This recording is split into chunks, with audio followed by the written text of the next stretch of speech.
Você sabe quais são os 5 elementos fundamentais para se fazer uma reserva?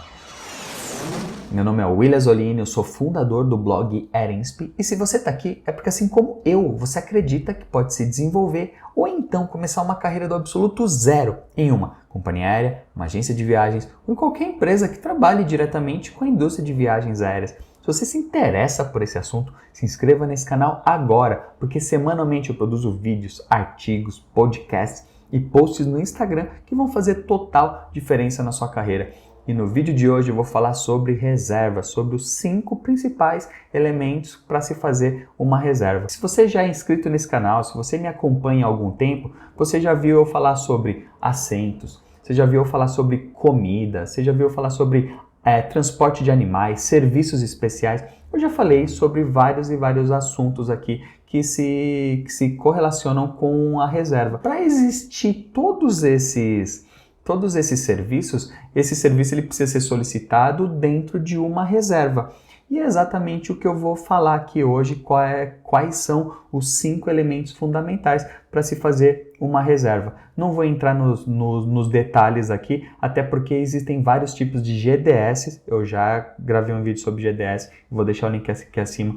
Não se assuste, isso é muito simples, são só algumas entradas básicas e simples, mas que se você aprender agora já a mentalidade, você já vai estar na frente de 99% das pessoas que começam a trabalhar nessa indústria. Então, assimila isso para que quando você bater o olho, quando aparecer ali na frente de um GDS um dia, você vai falar, ah, era isso, então era mais simples do que eu imaginava. Apesar de parecer muito óbvio o que eu vou falar aqui, mas existem alguns detalhes que a gente deve sempre prestar atenção para que a reserva seja feita de maneira correta. Então, por exemplo, o primeiro elemento de uma reserva é o nome. Ah, William, nome, precisa do nome. Claro, sim, precisa, mas só que ele é de um jeito diferente. Quando se faz uma reserva, o nome ele precisa primeiro aparecer o sobrenome / o primeiro nome. Se a pessoa tiver um nome muito grande, por exemplo, vários nomes, o fundamental é o último sobrenome e o primeiro nome. Então, no meu caso, meu nome é William Azzolini. Então, na reserva, como é que ele fica? Azzolini / William. Depois do nome, é necessário informar o sexo da pessoa, se é homem, se é mulher, e no caso de criança ou bebê. Por que isso é importante? Aqui no Brasil parece óbvio. Os nomes brasileiros são característicos, é mais fácil de identificar se é homem ou se é mulher. Mas só que no caso de nomes estrangeiros de outras culturas, é muito difícil a identificação se é homem ou se é mulher, e também alguns nomes eles são utilizados para o homem, o mesmo nome é utilizado para homem e para mulher, então muito importante utilizar. E como é feita essa identificação? Através de códigos simples, que no caso de homem é o Mike Romeo, é o MR. Já gravei um vídeo sobre o alfabeto fonético, vai lá e se aprofunda. No caso de mulher é o Mike Romeo Sierra, MRS.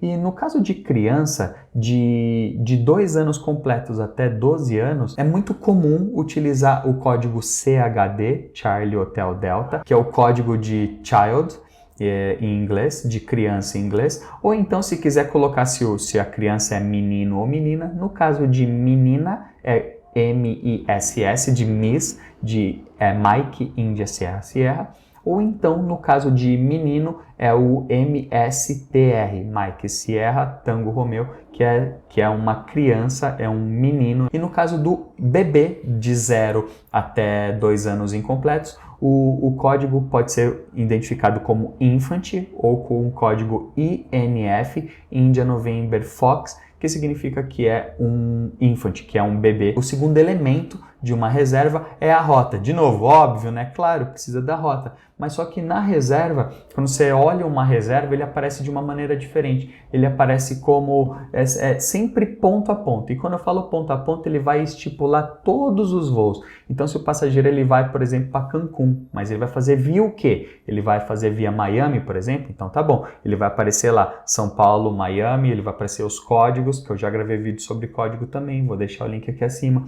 Ele vai aparecer os os códigos dos aeroportos, ele vai aparecer a companhia aérea e o número e o voo, a hora de saída, a hora de chegada e depois o outro voo. No nosso exemplo aqui, Miami-Cancún, por exemplo. Então, ele vai aparecer lá Miami-Cancún, o número do voo, então ele vai aparecer sempre todos os voos separadamente. Isso é muito importante para quem está fazendo a reserva, para ficar visualmente ali qual é a rota que o passageiro vai fazer ali efetivamente. Existem duas maneiras, na verdade, de se fazer essa reserva no GDS. Não vou entrar aqui a fundo, até porque cada GDS, de novo, tem as suas características, mas de maneira geral, o itinerário é feito dessa forma. O terceiro elemento fundamental para se fazer uma reserva é o contato. É claro, quem está fazendo a reserva precisa deixar um contato, precisa de um número de telefone, precisa de um e-mail, para que no caso de alguma emergência, a companhia ela possa informar. Existem 4 tipos de contato separados por códigos, e esses códigos são bem simples, só de uma letra. Se uma agência de viagem que está fazendo a reserva, o código é T de tango. Para quem olhar essa reserva fora do Brasil, por exemplo, sabe, poxa, T, isso aqui esse T é de Travel Agency, de agência de viagem em inglês. Então esse T já sabe que o contato é de uma agência de viagens. Existe também o B, que é B de Bravo, B de Business. Se é no caso de uma empresa que está fazendo a reserva, coloca ali B de Business, o nome da empresa e o contato e o número do telefone. Existe também o H de hotel, que significa que vem de house ou de home, o contato da casa do passageiro. Ou então, por último, é o P de personal, que é o da pessoa mesmo. É o celular, é o contato do próprio passageiro que está fazendo ali a reserva. Já o quarto elemento, toda vez que uma reserva é feita, o sistema ele pede o número do bilhete, que ele vai precisar dessa reserva para emitir um bilhete, ou então ele vai gerar um prazo para emissão. Toda reserva ela gera um prazo. Então, nesse contato, nesse elemento é necessário colocar o prazo, até porque o sistema ele vai avisar o profissional algum tempo antes desse prazo que, olha só, essa reserva ela vai cair, essa reserva ela vai expirar, essa reserva ela vai ser cancelada se chegar naquele prazo. Então, muito importante, ou o número do bilhete, ou então, se já existe um número de bilhete para aquela reserva que está sendo feita, é nesse momento que coloca. Se não, coloca ali o prazo.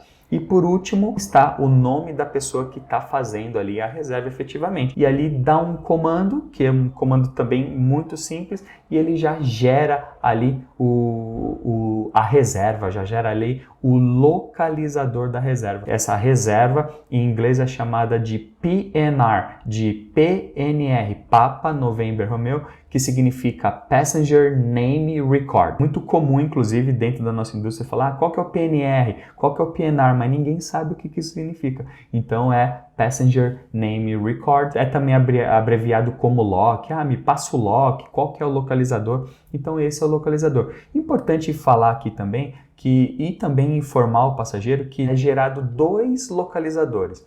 O primeiro localizador é o localizador do GDS. Sempre que a agência de viagem precisa localizar, ela vai encontrar por aquele localizador. E já paralelamente existe também um localizador da companhia aérea. Por exemplo, o passageiro precisa ligar para a companhia aérea, ele através daquele localizador da companhia aérea, ele consegue localizar, porque com o localizador da agência de viagem, a companhia aérea ela não consegue localizar. Por isso, 2 localizadores. Muito comum isso acontecer, o passageiro liga na companhia aérea e dá o localizador da agência. Então, a companhia aérea não consegue localizar a reserva com o outro localizador. Eu já escrevi um artigo completo, onde inclusive deixei prints de tudo isso que eu falei aqui para ilustrar e para ficar mais fácil. Eu vou deixar o link aqui abaixo, vai lá e se aprofunda. Espero de verdade ter ajudado a você na sua carreira e na indústria de viagens aéreas e nos vemos semana que vem no próximo vídeo. Um abraço!